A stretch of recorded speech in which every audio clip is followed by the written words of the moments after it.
Hello students, your philosophy optional papers are just over, and here I am taking a brief discussion of paper 1.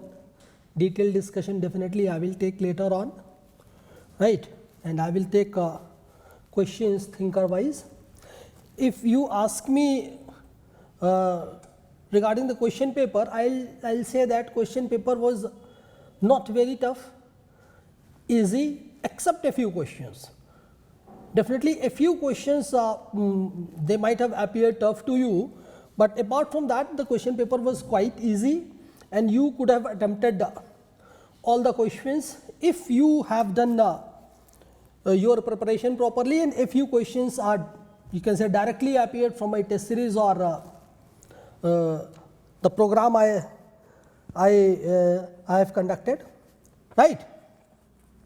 If you see, no question came from Plato this year. Then from Aristotle, very straightforward question, question number 1A it was, and it was simply regarding form and matter and actuality and potentiality, priority of actuality over potentiality. You know that in Aristotle's philosophy, motion and all these are very important, and he said that when I am talking about motion, my motion is not mechanical one that is pushing from the back. My motion is actually magnetic one attracting from ahead. It means end is already there. If end is already there, it means this is the priority of form, or you can say priority of actuality. Then you can see no question came from Descartes, and one question came from Spinoza. I think it is question number 4B. If you see the question, what question was asked, simply you have to address the geometrical method that was followed by Spinoza. How on the basis of geometry he has tried to explain manyness on the basis of one, and how this geometry makes the philosophy of Spinoza critical as well, because if you see the language of the question, some criticism. It means simply you have to mention, you have to write about the geometrical method that was followed by Spinoza. Then no question came from Locke and Berkeley among the empiricists, but one question came from Descartes, Spinoza, Leibniz. One question came from Leibniz. If you see question number 1B, it was from Leibniz monadology, and simply the question was regarding freedom and determinism. If you see the philosophy of Leibniz, there is a paradox between, Leibniz's philosophy is known as a box of paradoxes. There is a paradox between freedom and determinism, and Leibniz has put all efforts to make his philosophy compatible with freedom. But you know that no satisfactory answer is possible. So Leibniz's question was also quite simple. Then as I told you that no question came from Locke and Berkeley, I think, and then one question came from Hume. One question came from Hume, that is question number 2A. I will tell you that exactly same question I have given in my test series and target 100 plus program, exactly same statement. Hume not only has opposed the concept of soul, but also personal identity. And you know that Hume's philosophy was criticized by Immanuel Kant. So simply you have to address the question, address your answer in fact regarding soul and personal identity that was opposed by Hume, and how Kant has responded against it, right. Then I think one question is from Kant as well. If you see question number 3C is from Kant. This is also very simple question, how Kant will enter into antinomies. As I always say that more than 60% of philosophy of Kant is based on one very famous statement, concepts without percepts without concepts are blind, and concepts without percepts are empty. If you see, this question is actually based on second part. Concepts without percepts are empty. If no perception is available, then your understanding cannot work. As you try to apply your understanding regarding the realities which cannot be perceived, like soul or God or word as a whole, then this is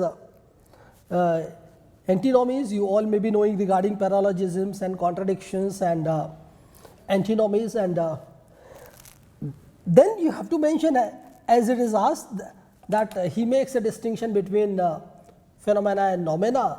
Phenomena are knowables, noumena are unknowables. So, I think that this question is also quite easy. Then one question came from Hegel as well. I do not think that any other question is on Kant, right. One question came from Hegel. Hegel's question was regarding the reality of the phenomenal world. What you have to know, that even after being an idealist, Hegel did not reject the material world as a reality. What he said, that if we analyze the object, then they will turn into ideas. If we will analyze the particulars, then they will turn into universals. It means he did not reject the material world outrightly, but he said that since he is an idealist, so definitely he will give priority to the ideas over the objects, right. And as much abstraction you will do, you will proceed in the direction of absolute idea, right. Then if you see, one question came from Moore as well, that question number 2B is from Moore, that actually Moore's question is an epistemological question, that the blue exists, and same thing, that blue and consciousness exist. You know that Moore has made a distinction between primary subject of knowledge and secondary subject of knowledge. Primary subject of knowledge is substance, or you can say material objects, and secondary subject is, you can say, attribute or qualities. Can blue exist without any reality, without any object, without any material object? Definitely not. Blue is only secondary subject of knowledge. Blue lotus you can talk about, blue chair you can talk about. Blue must be existing with some primary subject of knowledge, that is his realism. It means, in this question what you have to address, that Moore will not talk about the existence of attributes or ideas. He is a neo-realist and he is a realist, so he will talk about the material objects on the basis of his common sense, right. Then after, one question came from Russell as well. Russell's question was also easy question. This question also I have discussed in my program, that why it is known as logical and why it is known as atomism. Since he talks about simple atoms, simplicity is the feature of atomism, and the process of reaching up to these atoms is actually of logical analysis. he said that my atoms are similar to the atoms of physics, but also different, because the atoms of physics cannot be perceived, but my atoms can be perceived. And then he talks about atomic facts and universal atoms, particular atoms and all these. So, this question is also, I will say that, quite easy questions. Then I think one question came from Wittgenstein. Wittgenstein's question was also quite easy, that it was private language question and critique of private language, and he has criticized the private language and many fallacies he has shown in it. So, this question is also quite simple. And after Wittgenstein, it is logical positivism. Logical positivism, if you see, one metaphysical statement has been given, then the question is asked that critically examine the above statement in the light of logical positivism. They will talk about the meaninglessness of the metaphysical language, right. So, basically the question is based on the concept of elimination of metaphysics on linguistic basis. Elimination of metaphysics on linguistic basis, that is why they say that metaphysical language is meaningless.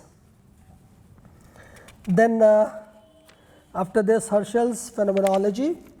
One question is there, and this is on psychologism and avoidance of psychologism. As I always say that initially Husserl was influenced with psychology, because he was a student of Wundt, the father of psychology, but later on he has opposed, he has criticized in fact psychology, and he said that only the word logic cannot make anything science, and on the basis of his phenomenological method, that is quite scientific, and psychology according to him is not actually the science, right. Then after Husserl, existentialism, two questions are asked from existentialism. One question I will say that from Kierkegaard, you can say it question was a bit typical tough question it was, because the question is asked regarding subjectivity is the truth. Okay, this is fine. The single individual question or single individual concept.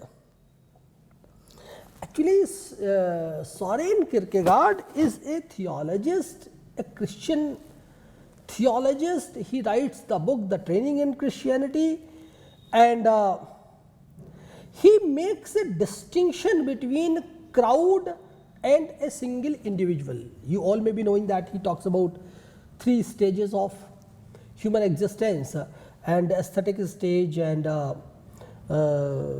ethical stage, and then religious stage. So, according to him, if you see at the time of Christ, many were there, crowd was there, but Christ lived his life as the single individual. Likewise, if you see the majority are living at the, you can say, aesthetic stage, or maximum you can say ethical moral stage, but rarely we can see the human being as an individual. He goes in the direction of religious stage, and then only he can realize the highest reality that is subjective, and that according to him is God, through prayer, the Christian process of realizing the reality. This question was you can say a bit difficult. Then one question came from Strawson as well, no question asked from Quine.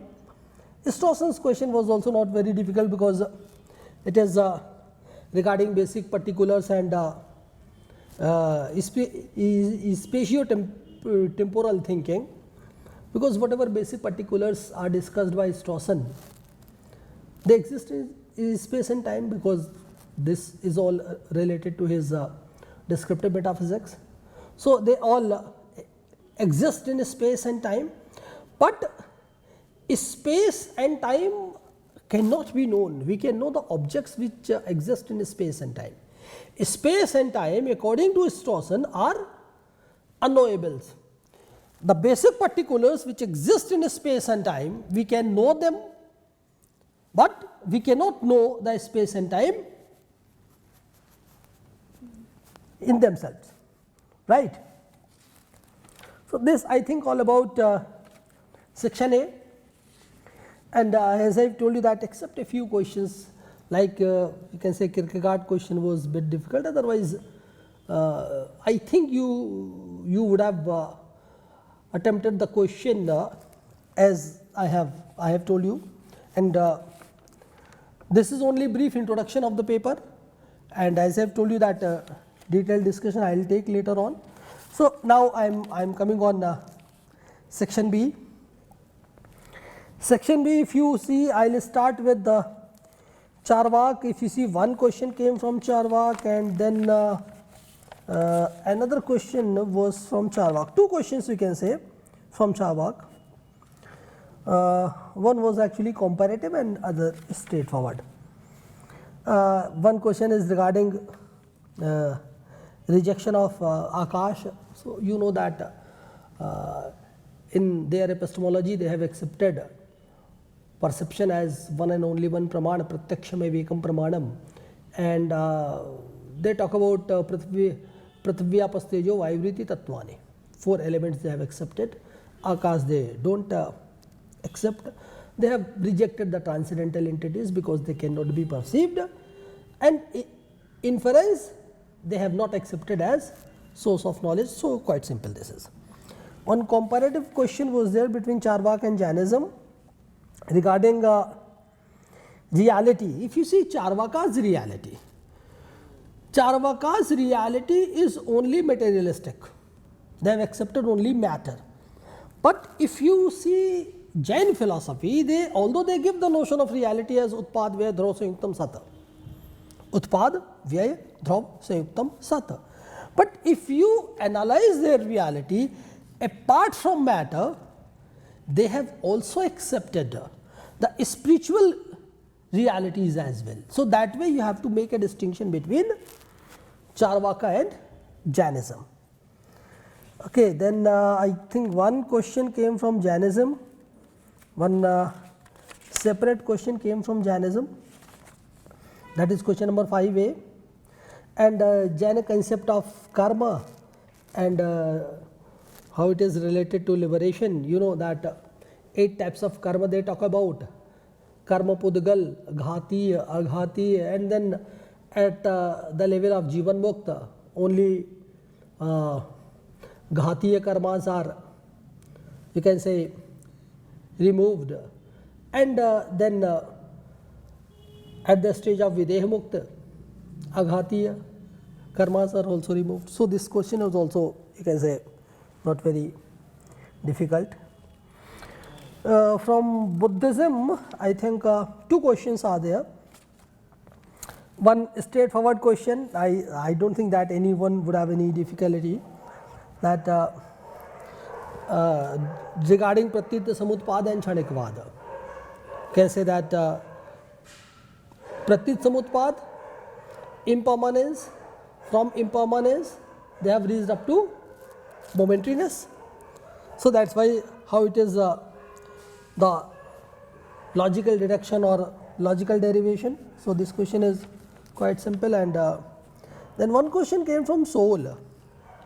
If you see that this question is bit analytical, you know that although Buddhist theory is known as Anatmavad, but they have accepted Panchaskandha, Roop, Sangya, Vedana, Sanskar, Vijnana.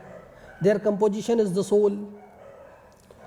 And if the question is, if there is no metaphysical soul, then how they can explain the nirvana?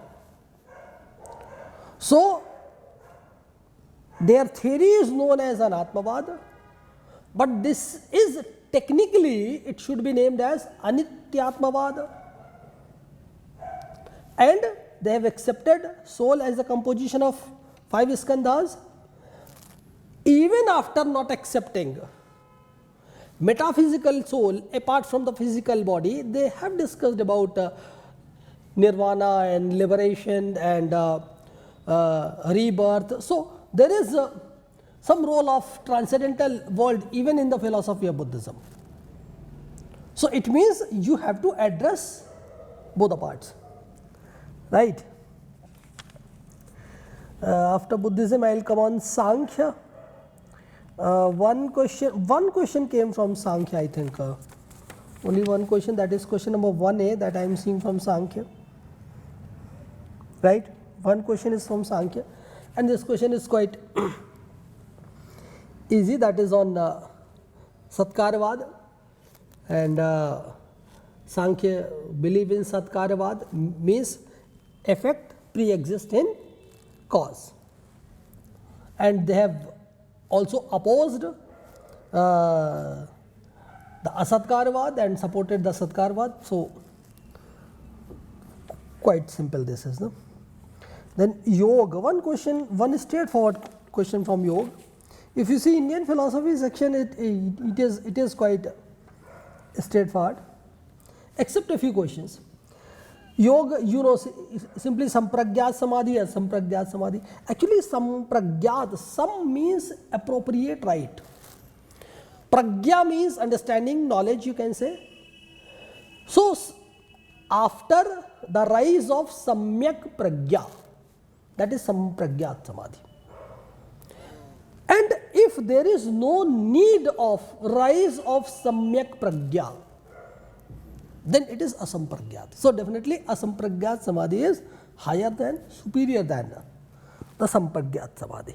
So, you have to make a distinction between these two samadhis.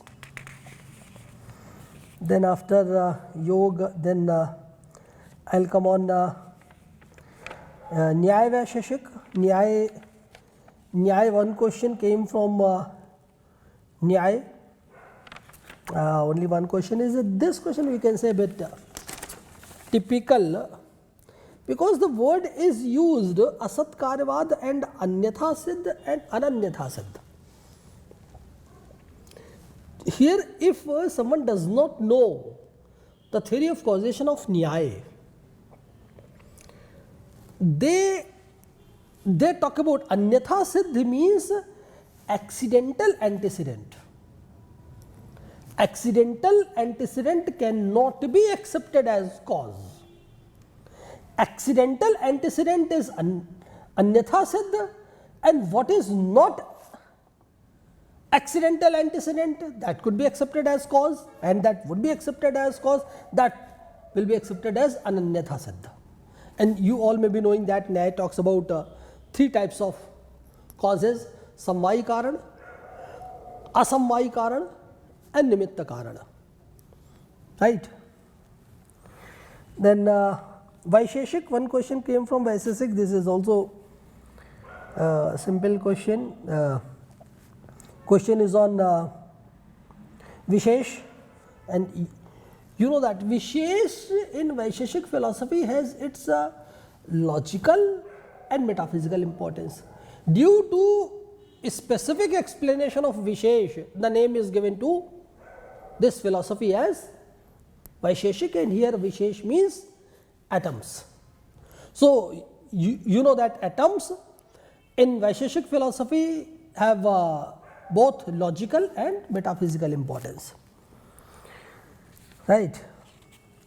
Yeah, Vaisheshik, then Mimamsa, one epistemological question from Mimamsa, that is question number 5c, regarding memory is not valid knowledge. Actually, what Mimamsakas say, either Prabhakar Mimamsa or Kumaril Mimamsa, knowledge always, Prama always highlights the knowing reality, knowing object, at least knowing object, because tadvati tat prakar ka anubhava prama. If you are getting the knowledge of something, what it is, then it is prama. If you take the concept of memory, does memory highlight any object in particular? Definitely not.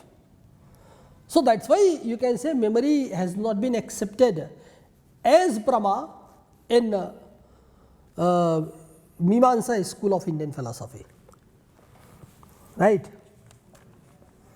Then after Vedanta, one question came from Shankar Vedanta. Shankar Vedanta question was also, you know, that not very typical, but you can say Jeev and Jeev Sakshi question is asked that Jeev, you all may be knowing that soul plus body is equal to Jeev, and Jeev Sakshi means witnessing consciousness of the individual. So that way he has explained Jeev Sakshi. Jeev means soul plus body is equal to Jeev. Only soul cannot be accepted as Jeev, only body cannot be accepted as Jeev. Jeev is soul plus body, but Jeev Sakshi, you can say, the witnessing consciousness of the individual. So that way he has explained Jeev Sakshi, right. Then after Shankaracharya, one question came from, I think, Madhvacharya as well. Madhvacharya's question is also simply Panchavid Bhed question it is, and 5 types of differences he has accepted, and that is why it is always said that his philosophy, although it is known as Dvaitavad, but it should be named as Bhedavad, because Panchavid Bhed, 5 types of differences he has accepted that can never be ended, can never be removed, right. And then one question came from Nimbark as well. You know that in these days UPSC is also asking specific questions on other schools of Vedanta. So if you have read it, then it is quite easy for you, because if you see Nimbarka's philosophy has lots of similarities with Ramanujacharya's philosophy. Ramanujacharya's philosophy is known as Vishishtadvaitavad. Nimbarka's philosophy is known as Dvaitadvaitavad. So he has also accepted both Dvaita and Advaita. Similar to Ramanuj, he has accepted 3 types of realities: Ishwar, Chit and Achit. But 3 types of Achit has been accepted by Nimbarkacharya, that is, you can say Aprakrita, Prakrita and Kala. So that you had to address in this question. If you have read it, then it is quite factual, straightforward. Otherwise this question might have appeared difficult to you. Then Arvindo, one question came from Arvindo, you know that is life divine question, and its possibility and inevitability. So you know he talks about life divine, that is his ultimate motive, and through integral yoga and we can reach up to this. So this is a natural process. So it is possible and inevitable as well, because even if we do not put any effort, then also the natural process is in this direction, right. So this is all about the brief introduction of paper 1.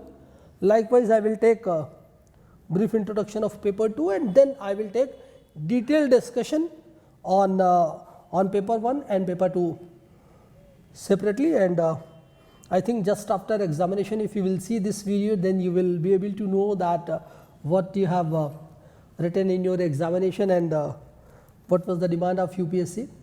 So thank you from this end, and watch this video, and